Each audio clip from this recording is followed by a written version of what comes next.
ഗോവിന്ദനാമ സങ്കീർത്തനം. ഗോവിന്ദ ഗോവിന്ദ. നമുക്ക് ഉള്ള പ്രഭാഷണത്തിലേക്ക് കിടക്കാം. ഭാഗവതത്തിന്റെ ഏറ്റവും മർമ്മമേറിയ ഭാഗമാണ് ഏകാദശ സ്കന്ധം. അതിലെ ഉപദേശങ്ങളും സ്തുതികളും ഒക്കെയാണ് ഭാഗവതത്തിലെ വേദാന്തങ്ങളെ നമുക്ക് കാണിച്ചു തരുന്നത്.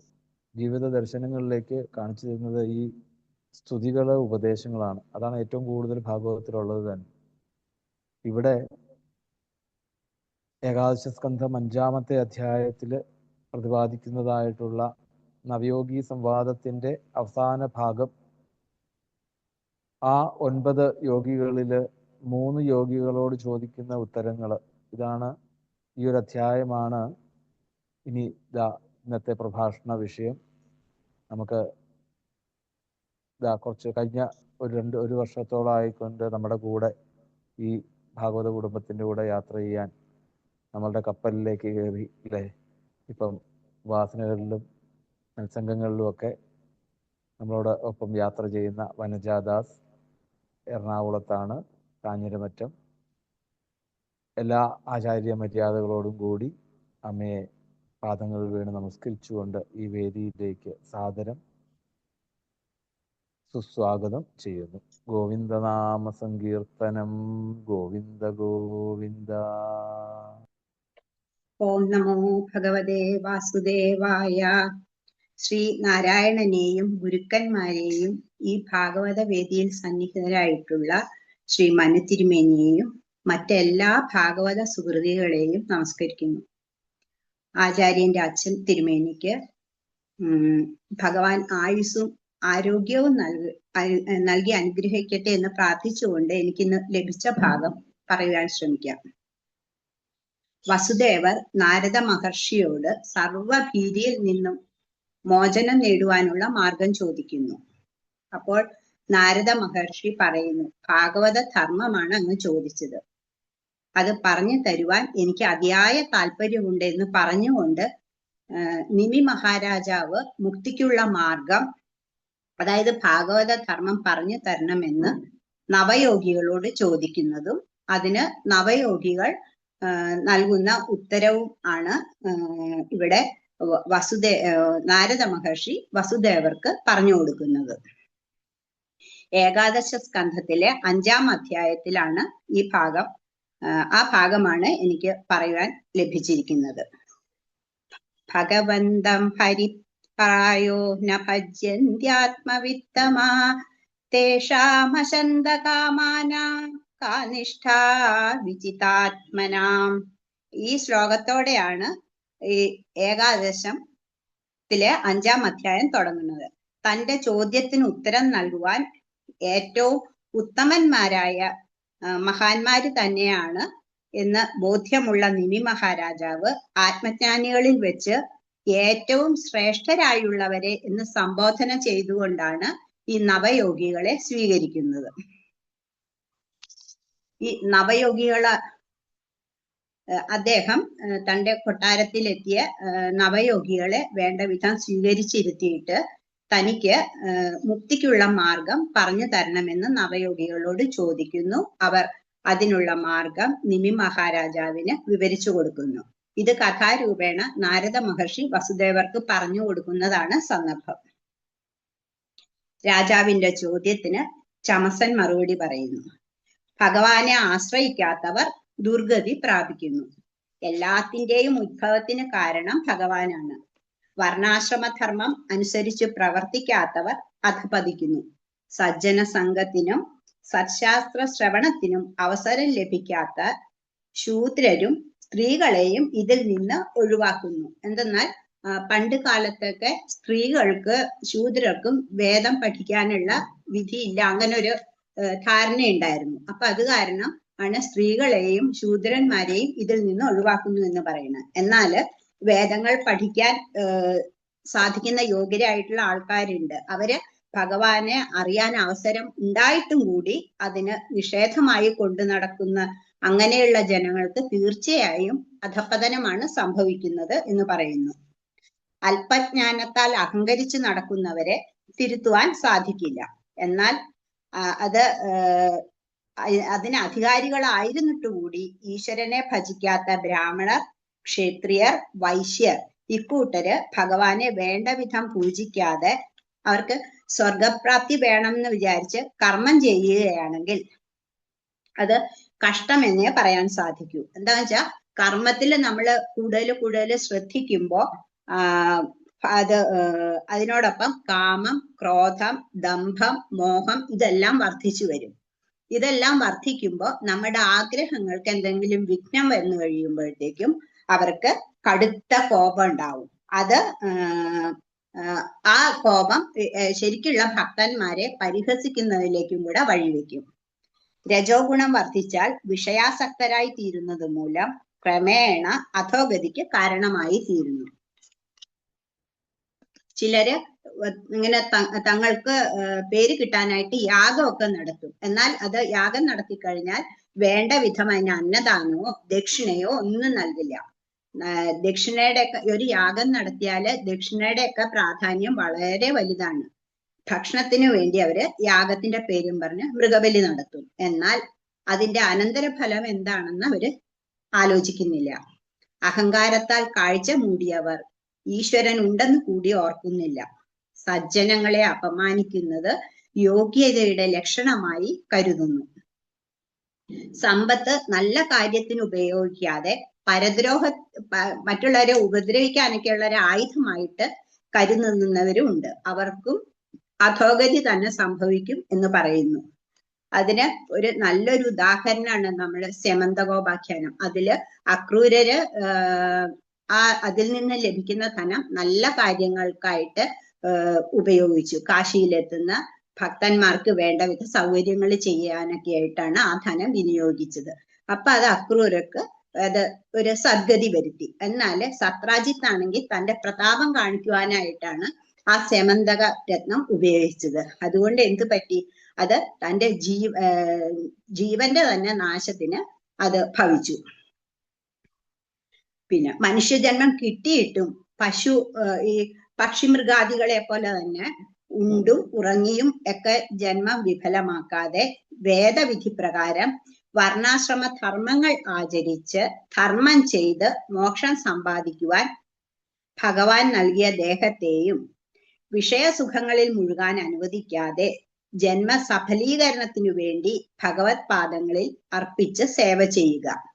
എന്നുവെച്ചാൽ മനുഷ്യൻ ജന്മം എന്ന് പറഞ്ഞാൽ ഏറ്റവും ഉത്കൃഷ്ടമായ ഒരു ജന്മമാണ്. അപ്പൊ ഈ ജന്മം കിട്ടിയത് പാപപുണ്യങ്ങൾ തുല്യമായിട്ട് വരുമ്പോഴാണ് ഒരു മനുഷ്യ ജന്മം കിട്ടുന്നത്. അപ്പൊ നമുക്ക് ഇപ്പോൾ കിട്ടിയ ഈ മനുഷ്യ ജന്മത്തില് ഈശ്വര സേവ ചെയ്ത് മുക്തിക്കുള്ള മാർഗം കാണുവാൻ ശ്രമിക്കണം.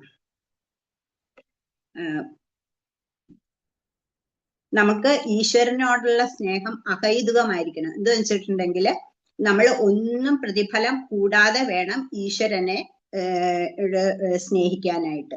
നമുക്ക് നമ്മോട് എത്രയും സ്നേഹമുണ്ട്. നമ്മൾ എന്തെങ്കിലും പ്രതീക്ഷിച്ചിട്ടാണോ നമ്മളെ സ്നേഹിക്കുന്നത്? അല്ല. അപ്പൊ അതുപോലെ വേണം നമ്മൾ ഈശ്വരനെ സ്നേഹിക്കാനായിട്ട്. ഭഗവത് പ്രീതിക്ക് വേണ്ടി പ്രാണരക്ഷാദി കർമ്മങ്ങൾ ചെയ്യുക. പിന്നെ വേദാന്ത വാക്യങ്ങൾ അർത്ഥമറിഞ്ഞു മനസ്സിലാക്കുമ്പോൾ ഈശ്വരൻ ഉണ്ടെന്നുള്ള ജ്ഞാനം ഉണ്ടാകുന്നു. അപ്പോൾ പ്രശാന്തമായ മനസ്സും ഉണ്ടാകുന്നു. ഏറ്റവും ഉത്കൃഷ്ടമായ ഇടം ഈശ്വരപാദങ്ങളാണെന്ന് മനസ്സിലാക്കുമ്പോൾ പരമമായ ശാന്തിയും ലഭിക്കുന്നു. നശിക്കുന്ന ശരീര പോഷണത്തിൽ ശ്രദ്ധിക്കാതെ നിഷ്കാമനായിട്ട് കർമ്മം ചെയ്യുക. ദുർവാസനയുള്ള പുത്രന്മാരെ മാതാപിതാക്കൾ ഉപദേശിച്ച് നേർവഴിക്ക് കൊണ്ടുവരും. അവര് നല്ല ക്ഷമയോടെ തന്റെ മക്കളെയൊക്കെ ഉപദേശിച്ച് നേർവഴിക്ക് കൊണ്ടുവരും. അതുപോലെ വിരക്തി വരാത്തവരെ ഉപദേശിച്ച് ക്രമേണ വിരക്തന്മാരാക്കി ഭഗവത് പാദത്തിലേക്ക് കൊണ്ടുവരാൻ ശ്രമിക്കുക. വേദാർത്ഥമറിയാതെ ഹിംസാദി ദുഷ്ടപ്രവർത്തികൾ നടത്തുന്നവർക്ക് നരകപ്രാപ്തി വരുന്നത് എങ്ങനെ എന്ന് വിവരിക്കുന്നു. തങ്ങളാൽ വധിക്കപ്പെട്ട ജന്തുക്കൾ തന്നെ നരലോകത്തിലെത്തുമ്പോൾ അവരെ കടിച്ചു കീറി ഭക്ഷിക്കുന്നു. തങ്ങളുടെ ഉള്ളിൽ വിളങ്ങുന്ന അതേ ഭഗവത് ചൈതന്യം തന്നെയാണ് മറ്റു ജീവികളിലും തുടിക്കുന്നത് എന്ന് മനസ്സിലാക്കി ജീവിക്കുന്നവർ അന്യരെ അല്ലെങ്കിൽ മറ്റു ജന്തുക്കളെ ഒന്നും ഒരിക്കലും ഹിംസിക്കുകയില്ല. നമ്മുടെ ഭാരതീയ സംസ്കാരം തന്നെ നമ്മൾ മറ്റുള്ളവരെ കാണുമ്പോൾ കൈ കൂപ്പിയിട്ടാണ് നമ്മൾ അവരെ വന്ദിക്കുന്നത്. അതെന്താന്ന് വെച്ചിട്ടുണ്ടെങ്കിൽ നമ്മളുടെ ഉള്ളിലുള്ള അതേ ചൈതന്യം തന്നെയാണ് മറ്റുള്ളവരിലും വിളങ്ങുന്നത്. ആ ബോധ്യത്തോടെയാണ് നമ്മൾ മറ്റുള്ളവരെ കാണുമ്പോൾ കൈ കൂപ്പിയിട്ട് വന്ദിക്കുന്നത്.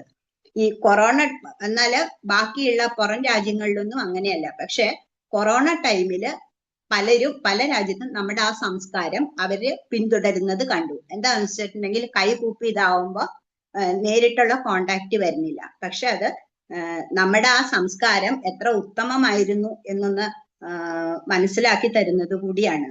എന്നുവെച്ചാൽ നമ്മളെ പോലെ നമ്മുടെ ഉള്ളിൽ വിളങ്ങുന്ന അതേ ചൈതന്യം മറ്റുള്ളവരിലും വിളങ്ങുന്നത്. അപ്പൊ അതുകൊണ്ട് ആ അവരിലുള്ള ഈശ്വരനെ നമ്മൾ കൈ കൂപ്പി നമസ്കരിക്കുന്നു.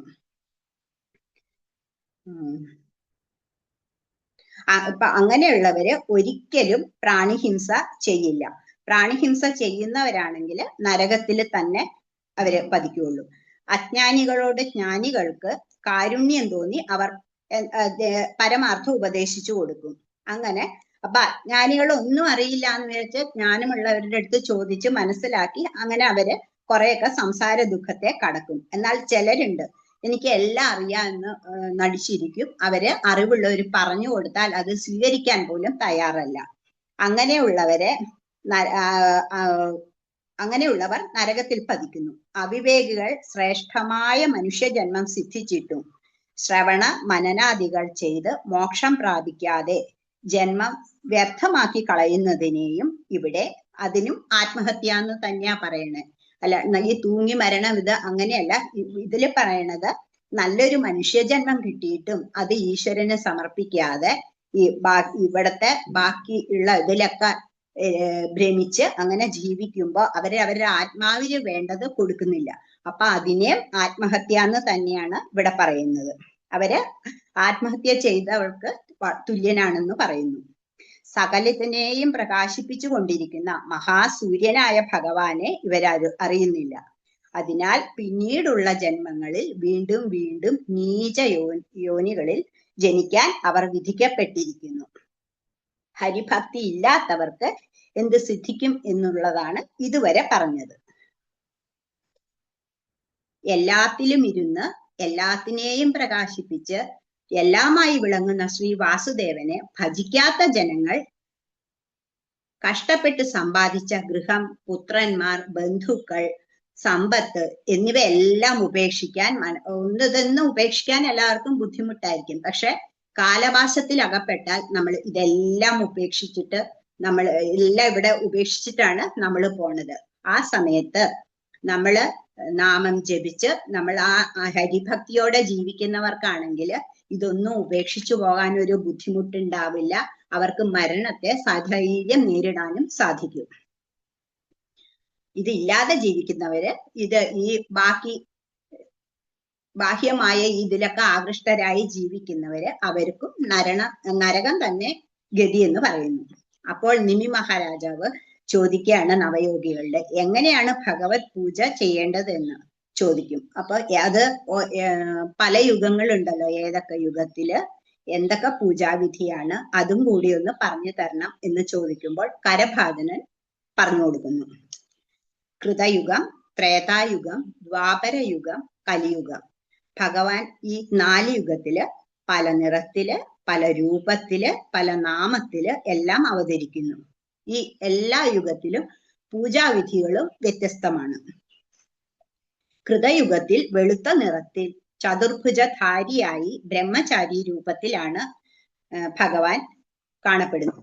എല്ലാവരും പരസ്പര സ്നേഹത്തോടെയും അന്ധകരണ നിഗ്രഹത്തോടെയും ബാഹ്യേന്ദ്രിയ നിഗ്രഹം കൊണ്ടും തപസ്സുകൊണ്ടും ഇവയെല്ലാം ചേർന്ന ധ്യാനയോഗം കൊണ്ടും ഭഗവാനെ പൂജിക്കുന്നു. കൃതയുഗത്തിലായിരുന്നു ധ്രുവൻ എത്ര ചെറിയ കുട്ടിയായിരുന്നു. കാട്ടിലേക്ക് പോകും, ഒരു 4-5 വയസ്സുള്ള ചെറിയ കുട്ടിയാണ്. അത് ധ്രുവൻ കാട്ടിൽ പോയിട്ട് എത്ര കഠിന തപസ്സുകൊണ്ടാണ് ഭഗവാനെ പ്രത്യക്ഷപ്പെടുത്തിയത്. കൃതയുഗത്തില് ഹംസൻ, സുപർണൻ, വൈകുണ്ഠൻ, ധർമ്മം, യോഗേശ്വരൻ അമലൻ, പുരുഷൻ, ഈശ്വരൻ, അവ്യക്തൻ, പരമാത്മാവ് എന്നീ നാമങ്ങളാലാണ് ഭഗവാനെ സ്തുതിക്കുന്നത്. ത്രേതായുഗത്തിലാകട്ടെ തുടുത്ത നിറത്തോടും ചതുർഭുജത്തോടും ദീക്ഷാംഗത്തോടും പിങ്കളവർണ്ണത്തിലുള്ള തലമുടിയോടും ഋക്, യജുസ്, സാമം എന്നീ വേദങ്ങളാൽ പ്രതിപാദിക്കപ്പെടുന്ന സ്വരൂപത്തോടും ശ്രുക്, ശ്രുവം എന്നിവയോടും കൂടി കാണപ്പെടുന്നു. സർവവ്യാപിയായതിനാൽ വിഷ്ണു, യാഗത്തിന്റെ ദേവതയാകയാൽ യജ്ഞൻ, പ്രശ്നിയുടെ പുത്രനാകയാൽ പ്രശ്നിഗർഭൻ, സർവദേവ സ്വരൂപനാകയാൽ സർവദേവൻ, ഭക്തന്മാരുടെ ആഗ്രഹം സാധിപ്പിക്കുകയും ദുഃഖങ്ങൾ നശിപ്പിക്കുകയും ചെയ്യുന്നവനാകയാൽ വൃഷാകപി, എപ്പോഴും എല്ലാറ്റിനെയും ജയിക്കുന്നവനാകയാൽ ജയന്തൻ എന്നീ നാമങ്ങളിൽ കീർത്തിക്കുന്നു. ഭക്തന്മാരുടെ ആഗ്രഹം സാധിപ്പിക്കുന്നവനാകയാൽ വൃഷൻ, ക്ലേശത്തെ മാറ്റുന്നവനാകയാൽ വൃഷാകപി എന്നും സ്തുതിക്കുന്നു. ദ്വാപരയുഗത്തിലാകട്ടെ ശ്യാമളവർണ്ണനായും പീതാംബരധാരിയായും ശംഖ, ചക്ര, ഗദ, പത്മധാരിയായും മാറിൽ ശ്രീവത്സധാരിയായും കൗസ്തുഭത്തോടും വനമാലയോടും കൂടി കാണുന്നു. ഭഗവത് തത്വം അറിയണമെന്ന് ആഗ്രഹിക്കുന്നവർ ദ്വാപരയുഗത്തിൽ പരമപുരുഷനായിരിക്കുന്ന ഭഗവാനെ വേദത്തിലും തന്ത്രത്തിലും പറഞ്ഞ വിധം ആരാധിക്കുന്നു. 6 ഗുണങ്ങൾ ഉള്ളതാണ് ഭഗവാൻ. ഭഗവാന്റെ 6 ഗുണങ്ങൾ നിറഞ്ഞ അങ്ങേക്ക് നമസ്കാരം എന്ന് പറയും. ഭഗവാന്റെ 6 ഗുണങ്ങൾ എന്തൊക്കെയാണ്? ജ്ഞാനം, ഐശ്വര്യം, ശക്തി, വീര്യം, തേജസ്, വൈരാഗ്യം. ഈ 6 ഗുണങ്ങൾ തികഞ്ഞിരിക്കുന്നവനെയാണ് ഭഗവാൻ എന്ന് പറയുന്നത്. സംഘർഷനായ അങ്ങേക്ക് നമസ്കാരം, പ്രദ്യുമ്നായ അങ്ങേക്ക് നമസ്കാരം എന്നും കീർത്തിക്കുന്നു. സർവചരാചരങ്ങളിലും ആത്മസ്വരൂപനായി വിളങ്ങുന്ന അങ്ങേക്ക് നമസ്കാരം എന്ന് പറയുന്നു. ദ്വാപരയുഗത്തിലെ ഈശ്വര ആരാധന ഇപ്രകാരമാണെങ്കിൽ കലിയുഗത്തിൽ ഈശ്വരനെ എപ്രകാരം പൂജിക്കണമെന്ന് പറഞ്ഞു തരാം എന്ന് പറയും. കലിയുഗത്തിൽ ഭഗവാൻ കൃഷ്ണവർണ്ണനാകുന്നു. ഇന്ദ്രനീലമണി പോലെ ജ്വലിക്കുന്ന തേജസ്സും കൗസ്തുഭം മുതലായ ഉപാംഗങ്ങളും ഹൃദയം മുതലായ അംഗങ്ങളും സുനന്ദൻ മുതലായ പാർഷദന്മാരും ഉണ്ടായിരിക്കും. കലിയുഗത്തിൽ നാമസങ്കീർത്തനം കൊണ്ടും സ്തോത്രങ്ങൾ കൊണ്ടും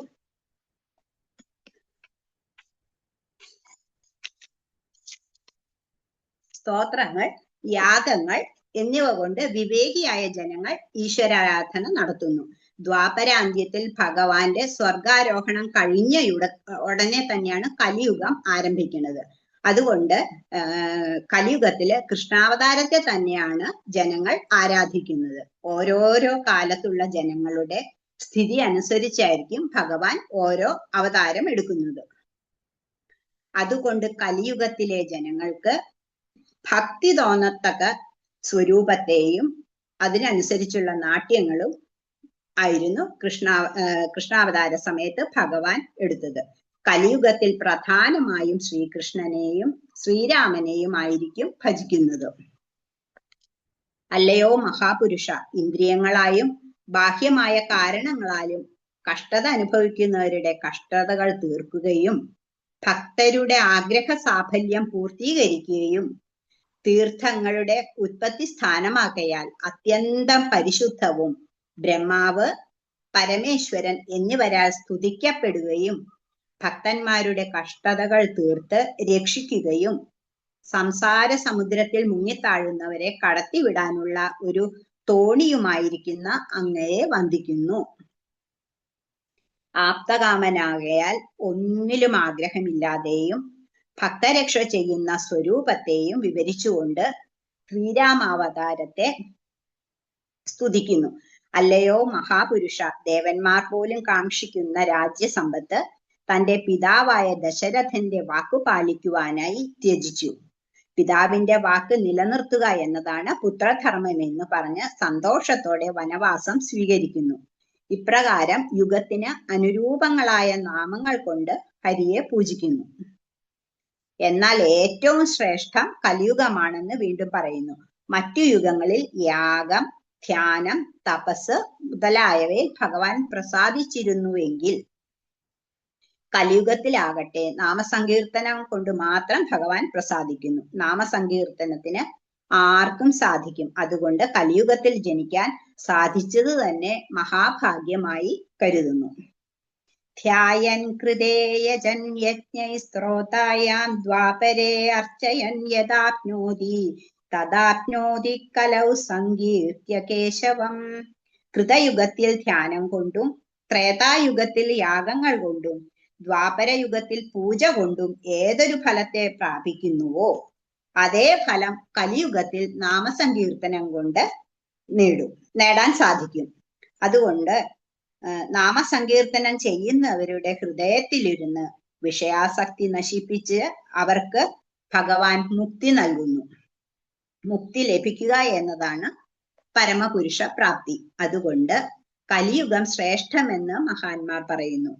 മുക്തിക്കുള്ള ഉപായം കലിയുഗത്തിൽ സുഖകരമായിരിക്കുന്നതിനാൽ മറ്റു യുഗങ്ങളിൽ ജനിച്ചവർ കൂടി കലിയുഗത്തിൽ ജനിക്കാൻ ആഗ്രഹിക്കുന്നു. എന്തുകൊണ്ടെന്നാൽ ശ്രീനാരായണൻ തന്നെ പരമാശ്രയം എന്ന് ദൃഢവിചാരമുള്ള ഭക്തന്മാർ നിശ്ചയമായും കലിയുഗത്തിൽ ഉണ്ടാവും. അതുകൊണ്ട് ഭക്തജന സംസർഗത്തിനും തന്നിമിത്തം ഭക്തി ഉണ്ടാകുവാനും എളുപ്പമാണെന്ന് അവർ കരുതുന്നു.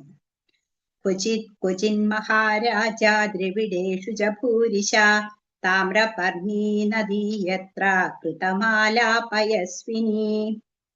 കലികാലത്ത് ചില ദേശങ്ങൾക്ക് അധികം മാഹാത്മ്യമുണ്ട്. അവിടെ ജനിക്കാൻ കഴിയുന്നതേ പുണ്യം. ദ്രാവിഡ രാജ്യങ്ങളിൽ താമ്രപർണി, കൃതമാല, പയസ്വിനി എന്നീ നദികളുണ്ട്. അവയുടെ തീരങ്ങളിൽ വസിക്കുന്നവർക്ക് എളുപ്പം ഭക്തിയുണ്ടാവും.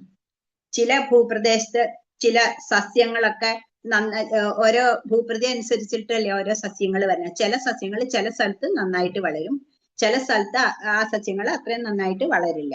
അപ്പൊ അതുപോലെ ഈ ചില നല്ല പുണ്യ നദിയുടെ തീരത്ത് താമസിക്കാൻ ഭാഗ്യം ലഭിച്ചവരൊക്കെ അവര് ഭക്തി കൊണ്ടും എല്ലാം നല്ല നിലയിൽ ജീവിക്കുന്നവരായിരിക്കും. അതുപോലെ തന്നെ ചില ദേശത്ത് അന്ധകരണത്തിന് ശാന്തി സിദ്ധിക്കുകയ. അതുകൊണ്ട് അത് ഈ പറയണത് അവിശ്വസിക്കേണ്ടതില്ല. എന്താ വെച്ചാൽ അതിനൊരു നല്ലൊരു ഉദാഹരണമാണ്. ഇപ്പൊ ചെടികൾ എല്ലാ സ്ഥലത്തും എല്ലാ ചെടികളും ഒരേപോലെ വളരില്ല. അതുപോലെ തന്നെയാണ് മനുഷ്യരും. ചില മഹാജനങ്ങളെ കാണുമ്പോഴും ചില വിശേഷ സ്ഥലങ്ങളിൽ എത്തിപ്പെടുമ്പോഴും ആ സ്വാസ്ഥ്യം നമ്മൾക്ക് തിരിച്ചറിയാൻ സാധിക്കും. വൃന്ദാവനത്തിലൊക്കെ എത്തുമ്പോൾ നമുക്കറിയാം നമ്മുടെ മനസ്സ് നമ്മളെ എല്ലാം മറന്ന് ശരിക്കും നമുക്ക് സന്തോഷം മാത്രമേ അവിടെ എത്തുമ്പോൾ നമുക്ക് ഉണ്ടാവുള്ളൂ. കാവേരി ച മഹാപുണ്യ പ്രതീചി ച മഹാനദി യേ പിബന്തി ജലം താസാം മനുജാ മനുജേശ്വര പ്രായോ ഭക്താ ഭവിഷ്യന്തി വാസുദേവമലാശയാ. അല്ലയോ രാജാവേ, ഏതു മനുഷ്യനാണോ കാവേരി, പടിഞ്ഞാറേക്ക് ഒഴുകുന്ന മഹാനദി മുതലായവയിലെ ജലം പാനം ചെയ്യുവാനും സ്നാനം ചെയ്യുവാനും ഒക്കെ ഉപയോഗിക്കുന്നു, അവരുടെ അന്ധകരണം എപ്പോഴും ശുദ്ധമായിരിക്കും. വാസുദേവ ഭക്തി അവർക്ക് ഉണ്ടാകുന്നു. ജലം ജനജീവിതത്തിന് വളരെ അത്യന്താപേക്ഷിതമാണ്. ഒരു വിഷവസ്തുവിനും ഗംഗാജലത്തെ ദുഷിപ്പിക്കുവാൻ സാധിക്കില്ല. എന്താന്ന് വെച്ചാൽ ഗംഗ ഒരു പുണ്യ നദിയാണ്. ചില ജലത്തിന് ചില നദി ജലത്തിനൊക്കെ ഇങ്ങനെ രോഗങ്ങൾ ഉണ്ടാക്കാൻ സാധിക്കില്ലേ?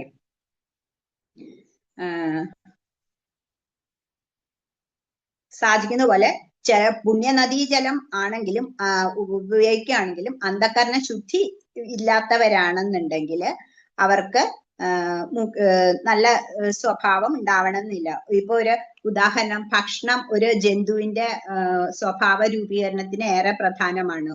ഉദാഹരണം, നമ്മളിപ്പോ പശുക്കളൊക്കെ ആണെങ്കിൽ പുല്ലൊക്കെ കഴിക്കും. അവര് എത്ര സമാധാനത്തോടെയാണ് അവര് ജീവിക്കുന്നത്. അതേസമയം ക്രൂര മൃഗങ്ങളായ സിംഹം, പുലി ഇവരൊക്കെ മറ്റു ജീവികളെ കൊന്ന് അവരുടെ മാംസം ഭക്ഷിച്ചാണ് ജീവിക്കുന്നത്. അത് അവരുടെ സ്വഭാവത്തെ, ആ ഭക്ഷണം അവരുടെ സ്വഭാവത്തെ എത്രമാത്രം സ്വാധീനിക്കും എന്നുള്ളത് നമുക്കിത് ശ്രദ്ധിച്ചിട്ടുണ്ടെങ്കിൽ മനസ്സിലാവും. അതുപോലെ ശുദ്ധജലം ഉപയോഗിക്കുന്നവരുടെ അന്ധകരണവും ശുദ്ധമാവും. കാവേരി മുതലായ നദികളിലെ ജലം ഏറ്റവും ശുദ്ധമായത് കൊണ്ടാണ് അവയ്ക്ക് ശ്രേഷ്ഠതയുണ്ടെന്ന് മഹാന്മാർ പറയുന്നത്. ഇപ്പൊ ചില ഔഷധങ്ങൾ ചിലർക്ക് ഫലിക്കാതെ പോകും. എല്ലാവർക്കും എല്ലാ മരുന്നും ഒരേപോലെ ഫലിക്കണം എന്നില്ലല്ലോ. അതുപോലെ ചിലരൊക്കെ നല്ല സ്ഥലത്ത് താമസിക്കുകയാണ്, പുണ്യനദി സ്നാനം ചെയ്യും, ഇതൊക്കെ ചെയ്താലും അവർക്ക് ഭക്തി ഉണ്ടാവണം എന്നില്ല. അതുകൊണ്ട് പക്ഷെ അവരുടെ കർമ്മദോഷമായിട്ട് കരുതിയാൽ മതി. വെച്ചാൽ കർമ്മവാസന അനുസരിച്ചിട്ടാണല്ലോ ഓരോരുത്തരുടെയും പിന്നീടുള്ള ജന്മങ്ങൾ ഉണ്ടാവുന്നതും ആ ജന്മത്തിൽ അവരുടെ ഓരോ സ്വഭാവ രൂപീകരണം ഉണ്ടാവുന്നതും. ഒരു യഥാർത്ഥ ഭക്തനെ തന്നെ കൊണ്ട് ഏത് പ്രവൃത്തിയും ചെയ്യിക്കുന്നത് ഈശ്വരനാണെന്നുള്ള ബോധം ഉണ്ടാവും. എല്ലാ പ്രവൃത്തിയും ഈശ്വരാർപ്പണമായിരിക്കും അവർ ചെയ്യുന്നത്. അപ്പോൾ അവർക്ക് കർത്തൃത്വ ബോധം വരുന്നില്ല. എന്താന്ന് വെച്ചാൽ ഞാനുള്ള ബോധം അവർക്ക് ഉണ്ടാവില്ല. എല്ലാവരും ഈശ്വരനിൽ അർപ്പിച്ചിട്ടാണ് ചെയ്യുന്നത്.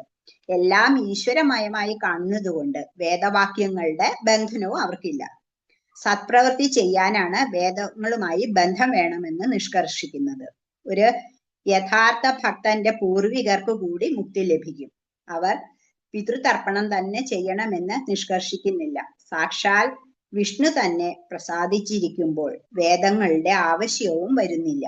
എന്തിനാ നമ്മൾ ഈ വേദങ്ങളൊക്കെ സ്വീകരിച്ചതാവണ ഭഗവാനെ പ്രസാദിപ്പിക്കാൻ. എന്നാൽ സാക്ഷാൽ വിഷ്ണു തന്നെ പ്രസാദിച്ചിരിക്കുകയാണെങ്കിൽ നമ്മൾക്ക് ഇതിന്റെ ഒന്നും ആവശ്യമില്ല. അപ്പൊ അതുകൊണ്ട് നാമജപം കൊണ്ടും ഇതെല്ലാം കൊണ്ടും നമ്മൾ ഭഗവാനെ പ്രസാദിപ്പിക്കാൻ ശ്രമിക്കുക. സർവദേവർഷികളും പിതൃക്കളും എല്ലാം അവനിൽ പ്രസാദിച്ചിരിക്കും. വിഷ്ണു പ്രസാദിച്ചിരിക്കുമ്പോൾ ഒരു യഥാർത്ഥ ഭക്തന് ദുർവാസന തീരെ ഉണ്ടാവില്ല. എല്ലാവരുടെ ഹൃദയത്തിലും ഈശ്വരനുണ്ട്. എന്നാൽ ഒരു യഥാർത്ഥ ഭക്തൻ മാത്രമേ അത് അറിയണുള്ളൂ.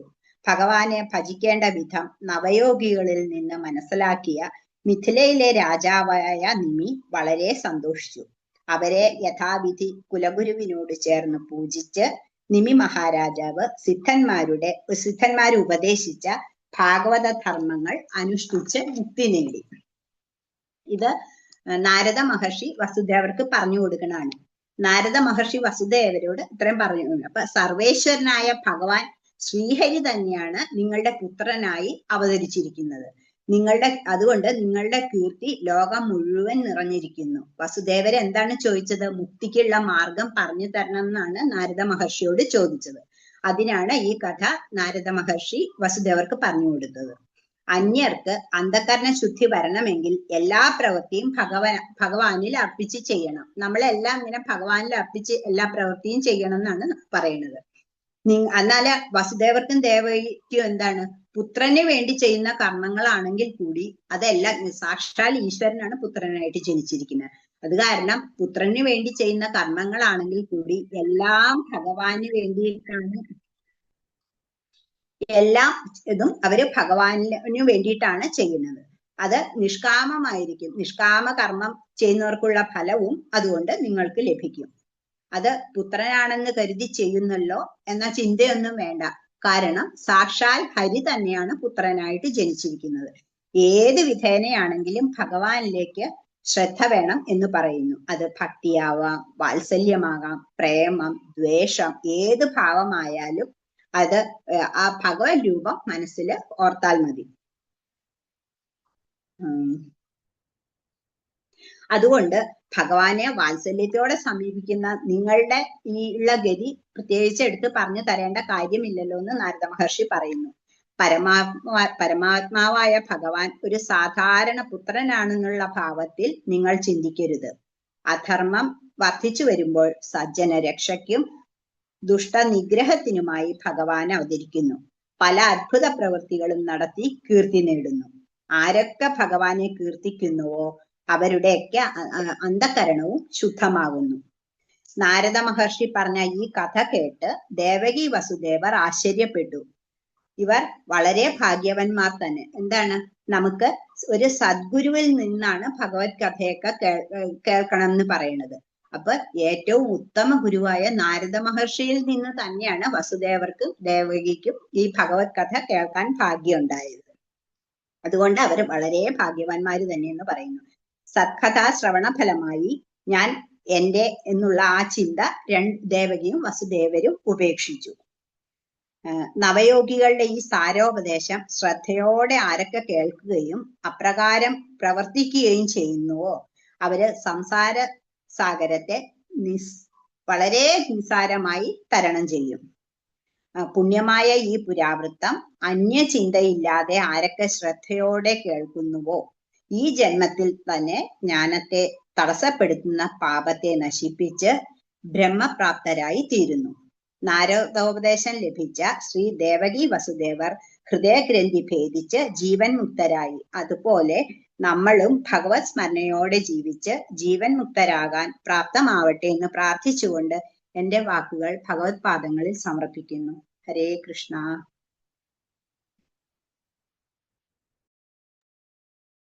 ഗോവിന്ദനാമ സങ്കീർത്തനം ഗോവിന്ദ ഗോവിന്ദ. ഹരേ രാമ രാമ രാമ ഹരേ ഹരേ, ഹരേ കൃഷ്ണ കൃഷ്ണ കൃഷ്ണ ഹരേ ഹരേ. വളരെ നല്ല വിജ്ഞാനപ്രദവും അതുതന്നെയല്ല ലളിതവും ഭാഷാശുദ്ധിയും ശബ്ദഗാംഭീര്യവും ഇതെല്ലാം കൂടെ ഒരുമിച്ച് വന്ന എങ്ങനെ ഇരിക്കുക അല്ലേ? ശബ്ദഗാംഭീര്യവും ഭാഷാശുദ്ധിയും സമാധാനത്തോടു കൂടിയിട്ടുള്ള അവതരണവും വളരെ ഗംഭീരം, പറയാതിരിക്കാൻ പറ്റില്ല. നമ്മളിങ്ങനെ കേട്ടിരിക്കും. തയ്യാറാണെങ്കിൽ നമുക്ക് വേണം ഇന്നത്തെ ദിവസം മുഴുവൻ ഇങ്ങനെ പറഞ്ഞു കേട്ടോണ്ടേയിരിക്കാം. അത്ര മാധുര്യമായിരുന്നു. ഈ ഏകാദശസ്കന്ധാണോ പറയുന്നതിന് സംശയമായി ഇപ്പം. അപ്പം എത്ര ലളിതമായിട്ട് ഇതിങ്ങനെ പറയണമെങ്കിൽ അത് പ്രിപ്പയർ ചെയ്ത് അല്ലെങ്കിൽ എഴുതി വെച്ച് പറയുന്ന പോലെ തോന്നിപ്പോകും നമുക്ക്. അത്ര അടുക്കോടുകൂടി ഇങ്ങനെ ഒരു ഇടയ്ക്ക് ഒരു ചെറിയ ഗ്യാപ്പ് പോലും ഇല്ലാതെ നമ്മളെ ഇങ്ങനെ ആ യാത്രയിൽ കൊണ്ടുപോയി. അവിടെ വളരെയധികം സന്തോഷം. നമ്മൾ കഴിഞ്ഞ സപ്താഹത്തിനും നമ്മൾ കേട്ടതാണ്. അപ്പം അന്ന് പറഞ്ഞു ആദ്യമായിട്ടൊക്കെയാണ് എന്ന് പറഞ്ഞു. പക്ഷെ ഇതിപ്പം ആദ്യമായിട്ടൊന്നും ആണെന്ന് പറയാൻ പറ്റില്ല. അന്ന് തന്നെ അതുപോലെയായിരുന്നു. അപ്പം കൂടുതൽ മാറ്റങ്ങൾ നമുക്ക് അനുഭവപ്പെടുന്നു. എന്തായാലും വളരെയധികം സന്തോഷം. അമ്മയ്ക്ക് ഇനിയും അതെ ശാരീരികമായിട്ടുള്ള പ്രോബ്ലങ്ങളൊക്കെ ഉള്ള ആളാണ് എങ്കിലും അതൊന്നും നോക്കാതെ ഇങ്ങനെ യാത്ര ചെയ്യാൻ ഭയങ്കര ഇഷ്ടമുള്ള ആളാണ്. അതുകൊണ്ട് ദൂരെ സ്ഥലങ്ങളിലൊക്കെ പോവുക, സാഹസികതകളൊക്കെ ചെയ്യുക, അതൊക്കെ ഭഗവാൻ വേണ്ട പോലെ അതൊക്കെ നടത്താനും അതിലനുഭവിക്കുവാനും ഒക്കെ സാധിക്കട്ടെ. ശരീരത്തെ പോലും മറികടന്നുകൊണ്ടുള്ള യാത്രകളൊക്കെയാണ്. നമുക്ക് പോലും പേടിയാവും ഓരോന്ന് കേൾക്കുമ്പോൾ. അപ്പം പറയുന്നത് ഈ ഒരു ജീവിതത്തിലല്ലേ ഇതൊക്കെ പറ്റുള്ളൂ. അപ്പം അതെല്ലാം എന്താണെന്ന് വെച്ചാൽ മനസ്സിന്റെ തൻ്റെ ഇടമാണ്. ആ മനസ്സിന്റെ തൻ്റെ ഇടം വിട്ടു പോവാതെ ഗുരുവായൂരപ്പൻ അത് എപ്പോഴും കൂടെ നിൽക്കട്ടെ. ഈ ഗുരുവായൂരപ്പൻ കൂടെ ഉണ്ടെന്നുള്ളത് കൊണ്ടാണ് തൻ്റെ ഇടം വരുന്നത്. ആ ഭാവം പോകാതെ ഇരിക്കാൻ വേണ്ടി നമുക്ക് ഗുരുവായൂരപ്പനോട് പ്രാർത്ഥിക്കാം. ആയുസ്സുള്ളിടത്തോളം കാലം ആയുരാരോഗ്യത്തോടു കൂടി ഇതേ ഭാവത്തോടുകൂടി അനുസ്യൂതം വീണ്ടും അതെല്ലാം എന്തൊക്കെയാണോ ആഗ്രഹങ്ങൾ അതൊക്കെ അമ്മയ്ക്ക് ഗുരുവായൂരപ്പൻ കൊടുക്കട്ടെ, നടത്തി കൊടുക്കട്ടെ. അതുപോലെ തന്നെ ഇതുപോലെയുള്ള പ്രഭാഷണങ്ങളിലൂടെയും പാരായണങ്ങളിലൂടെയും കീർത്തനങ്ങളിലൂടെയും ഒക്കെ, അതുപോലെ യാത്രാ വിവരണം, എനിക്ക് 2-3 പുസ്തകങ്ങൾ എൻ്റെ ഇരിപ്പുണ്ട്. വൃന്ദാവനത്തിൽ പോയ യാത്രാ വിവരണം, അതൊരു വല്ലാത്തൊരു അനുഭവമാണ്. അത് വായിക്കുമ്പം നമ്മളിങ്ങനെ അവിടെ കൂട്ടിക്കൊണ്ട് പോവുകയാണെന്ന് തോന്നിപ്പോകും. എനിക്ക് പ്രത്യേകിച്ച് ഞാൻ പോയിട്ടുള്ള സ്ഥലം കൂടി ആയതുകൊണ്ട് നമുക്ക് വല്ലാത്തൊരു, ഞാൻ ഇടയ്ക്കിടയ്ക്ക് വായിക്കും. 2 പുസ്തകം എൻ്റെ കയ്യിൽ സുദർശന രഘുനാഥ് ഒരിക്കലും ഇതുപോലെ തന്നിരുന്നു. 2 പേരുടെയും പുസ്തകം വല്ലാത്തൊരു അവസ്ഥയാണ്. നമുക്കതിങ്ങനെ അതിലൂടെ നിങ്ങൾക്ക് ആർക്കെങ്കിലും താല്പര്യം ഉണ്ടെങ്കിൽ ചോദിച്ചാൽ അയച്ചു തരുവാണെങ്കിൽ എനിക്ക് വലിയൊരു സ്വത്തായിട്ട് ഞാൻ വെച്ചിരിക്കാതെ. എനിക്ക് മുഴുവൻ വായിക്കാനൊന്നും പറ്റിയില്ലെങ്കിൽ ഞാൻ വൃന്ദാവനത്തിൽ പോകുമ്പോൾ ഈ പുസ്തകം കയ്യിലെടുക്കും. അപ്പം ട്രെയിനിലിരുന്ന് ഇതിങ്ങനെ മറിച്ച് നോക്കുമ്പം നമുക്ക് എന്തെന്നില്ലാത്തൊരു ആഹ്ലാദം, വേഗം വൃന്ദാവനത്തിൽ എത്താൻ വേണ്ടി തോന്നും. അങ്ങനെ ഒരു ഇത് തോന്നും ആ ഒരു പുസ്തകം വായിക്കുമ്പോൾ. അതുപോലെ തന്നെ ഇപ്പം FB-യിൽ ഇവിടെ പോയതിൻ്റെ ലങ്കയിൽ രാവണന്റെ എത്ര ഭംഗിയായിട്ട് അതൊക്കെ വിശദീകരിച്ച് ചെയ്തിട്ടുണ്ടത്. വളരെയധികം സന്തോഷം. നമുക്ക് ഇങ്ങനൊരു വ്യക്തിത്വത്തൊക്കെ നമുക്ക് പരിചയപ്പെടാനും അല്ലേ, നമ്മളുടെ ഭാഗവത കുടുംബത്തിലൊരു ബന്ധം നമുക്കുണ്ടാവാനും. അത് തീർച്ചയായിട്ടും നിങ്ങൾക്ക് FB ഉള്ളവരൊക്കെ ഒന്ന് വായിച്ചു നോക്കണം. അപ്പോഴേ അതിൻ്റെ ആ ഒരു രസം അറിയാൻ പറ്റുള്ളൂ. ആ ദിവസമുള്ള യാത്രാ വിവരണം എന്ന് പറയുമ്പോൾ അങ്ങനെയാണല്ലോ. ഓരോ ദിവസം നടന്ന കാര്യങ്ങളൊക്കെ ഇങ്ങനെ ഡയറി കുറിപ്പായിട്ട് എഴുതി വെച്ച് അത് പിന്നീട് അതിങ്ങനെ അയവിറക്കി എഴുതുമ്പം കിട്ടുന്ന നമ്മളും കൂടി അതിൻ്റെ കൂടെ പോവുകയാണ്. തീർച്ചയായിട്ടും വളരെയധികം സന്തോഷം. അമ്മയ്ക്ക് നല്ല എല്ലാ അനുഗ്രഹങ്ങളും ഗുരുവായൂരപ്പൻ നൽകട്ടെ എന്ന് പ്രാർത്ഥിച്ചു.